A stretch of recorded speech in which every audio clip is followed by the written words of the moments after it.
Hello friends, কেমন আছেন সবাই? আশা করি সবাই অনেক ভালো আছেন। তো আজ আমি এক্সপ্লেন করব পয়েন্ট ব্রেকারের 7 নম্বর এপিসোডটি। তো গত ভিডিওতে আমরা দেখেছিলাম সাকুরা এবং তোগামের ফাইট শুরু হয়ে গিয়েছে এবং এখানেই তোগামে সাকুরাকে অনেক বাজেভাবে মারছিল। কিন্তু তোগামে যখন এখানে জানতে পারে যে আরিমা এবং কানুমা যখন একটি মিডল স্কুলের ছেলেকে মেরেছিল, তখন থেকে এই ফাইটটি শুরু হয়েছে, তখন তোগামে অনেক বেশি রেগে যায় এবং সে স্টেজ থেকে নেমে আরিমা এবং কানুমাকে গিয়ে মারতে থাকে। আর এরপর যখন তোগামে স্টেজে ফিরে আসে ফাইট করার জন্য, তখন আর তোগামে ভালো মতো ফাইট করতে পারছিল না এবং সেখানে না সাকুরার মারগুলোকে ডজ করছিল, না সাকুরার উপর পাল্টা আক্রমণ করছিল। তো চলুন এবার এই এপিসোডটি সম্পর্কে জানা যাক।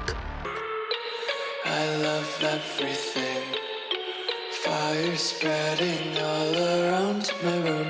My world's so bright, it's hard to breathe, but that's alright. Hush.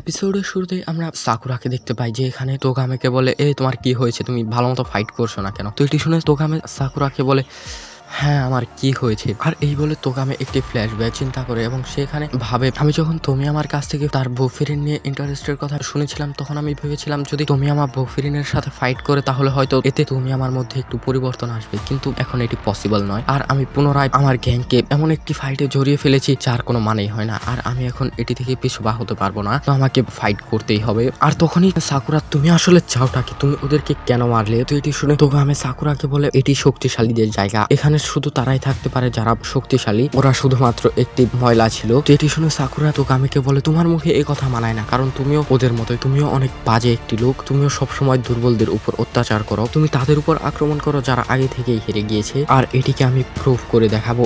আর এখানে সাকুরা তোগামেকে বলে, আমি ততক্ষণ পর্যন্ত ফাইট করবো যতক্ষণ পর্যন্ত আমি জিতে না যাচ্ছি, আর আমার সামনে আমার অপোনেন্ট কতটা শক্তিশালী আমি এটি চিন্তা করবো না, আমি আমার জীবন দিয়ে হলেও লড়বো এবং আমি নিজেকে কোনোদিনও পরিবর্তন করবো না। আর এটি শুনেই তোগামে তার ব্যালেন্স হারিয়ে ফেলে এবং সাকুরা তাকে একটি লাথি মারে। তো এখানে তোগামে চিন্তা করে, আমারও কি এমনটাই করা উচিত ছিল? আমি সেদিন তুমি আমাকে দেখে ভয় পেয়ে গিয়েছিলাম এবং আমি তার সকল দোষকে নিজের ঘাড়ে নিয়ে নিয়েছিলাম, আমার কি এটি করা উচিত হয়েছে? আর এরপরেই তোগামে সাকুরাকে বলে, সাকুরা তুমি সত্যি নিজের অপোনেন্টকে খুব ভালোভাবে রাগাতে পারো, তুমি আমার সাথে আমার সম্পূর্ণ শক্তির সাথে লড়তে চাইছিলে তাই না? তো চলে এসো। আর এই বলে তোগামে ফাইট করার জন্য রেডি হয়ে যায় এবং সেখানে সাকুরাকে একটি ঘুষি মারে। আর এটি দেখে সাকুরা বলে, হ্যাঁ আমি জানতাম যে তুমি এতক্ষণ নিজের সম্পূর্ণ শক্তির সাথে ফাইট করছিলে না। আর এরপরেই শুরু হয় তোগামে এবং সাকুরার মধ্যে ফাইট। আর এই ফাইটটি সত্যি অনেক অসাধারণ ছিল, কখনো সাকুরা তোগামেকে মারছিল, আবার কখনো তোগামে সাকুরাকে মারছিল, কিন্তু এখানে এরা দুজনেই স্মাইল করছিল। আর এটি দেখে সিস্টোরিনের ছেলেরা বলছিল কি এরা এদের ফাইটটিকে এনজয় করছে। আর এভাবেই আমরা দেখতে পাই যে এরা দুজনে একে অপরকে ঘুষি মারে এবং এরপর এরা দুজনেই একে অপরকে শক্তিশালী একটি লাথি মারে, যার ফলে এরা দুজনেই মাটিতে পড়ে যায়। তো এখানেই তোগামে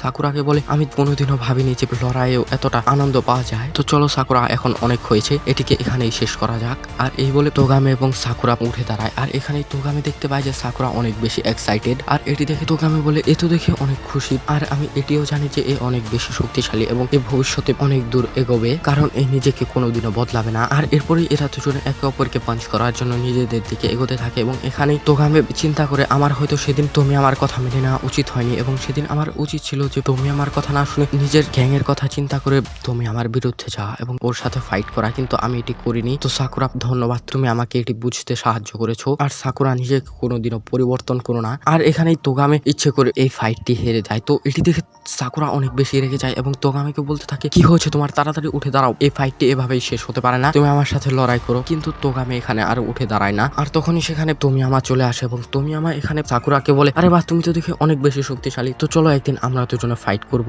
আর এরপরেই তোমিয়ামা উমিমিয়াকে স্টেজে ডাকতে থাকে এবং বলে যে, উমি তাড়াতাড়ি স্টেজে চলে আসো, আমাদের ফাইট করার সময় হয়ে গিয়েছে। কিন্তু এখানেই তোগামে উঠে দাঁড়ায় এবং সে তোমিয়ামাকে বলে, তোমিয়ামা এখন অনেক হয়েছে, এটিকে এখানেই যেতে দাও। কিন্তু বাইরে ভাই তোমিয়ামা এখানে এমন একটি কাজ করে যেটি কেউ চিন্তাও করতে পারেনি। তো তোমিয়ামা এখানে তোগামেকে সজোরে একটি লাথি মারে এবং স্টেজের অন্য পাশে পাঠিয়ে দেয় এবং এই লাথিটির পাওয়ার এতটাই বেশি ছিল যে পুরো স্টেজই কেঁপে ওঠে। তো এটি দেখে সাকুরা অনেক বেশি রেগে যায় এবং সেখানে তোমিয়ামার উপর আক্রমণ করার জন্য তার দিকে এগিয়ে যায়, কিন্তু তখনই সেখানে ওমিমিয়া চলে আসে এবং সে সাকুরাকে ধরে ফেলে। আর এরপর সে সাকুরাকে বলে, সাকুরা তোমার যা করার তুমি করে ফেলেছো, এরপর থেকে আমাকে সামলাতে দাও। আর এরপরে সাকুরা স্টেজ থেকে নেমে আসে। আর এরপর যখন সাকুরা সেখানে পড়ে যেতে নেয় তখনই মিরে সেখানে চলে আসে এবং সাকুরাকে ধরে ফেলে। আর এরপরেই সাকুরা বাকি বফিরিনের ছাত্রদের সাথে গিয়ে বসে। তো এখানেই শুরু হয় লাস্ট ফাইট, মানে ওমিমিয়া ভার্সেস তোমিয়ামা। আর এখানেই তোমিয়ামা সোজা গিয়ে ওমিমিয়ার উপর আক্রমণ করে দেয় এবং সেখানে ওমিমিয়াকে ঘুষি মারতে থাকে। তোমিয়ামা সাইজে ছোট হয়, সে ওমিমিয়ার হাতে আসছিল না এবং সেখানে স্টেজের মধ্যে ঘুরতে ঘুরতে ওমিমিয়াকে পাঞ্চ করছিল। আর এভাবেই তোমিয়ামা সোজা ওমিমিয়ার ঘাড়ে চড়ে বসে এবং তাকে পাঞ্চ করতে থাকে, কিন্তু এখানেই তোমিয়ামা কিছু ফিল করে এবং সে ওমিমিয়ার ঘাড় থেকে নেমে আসে। আর তখনই ওমিমিয়া একটি পাঞ্চ মারে, কিন্তু এই পাঞ্চটি তোমিয়ামা ডজ করে নেয়। তবুও আমরা দেখতে পাই যে তোমিয়ামার নাক থেকে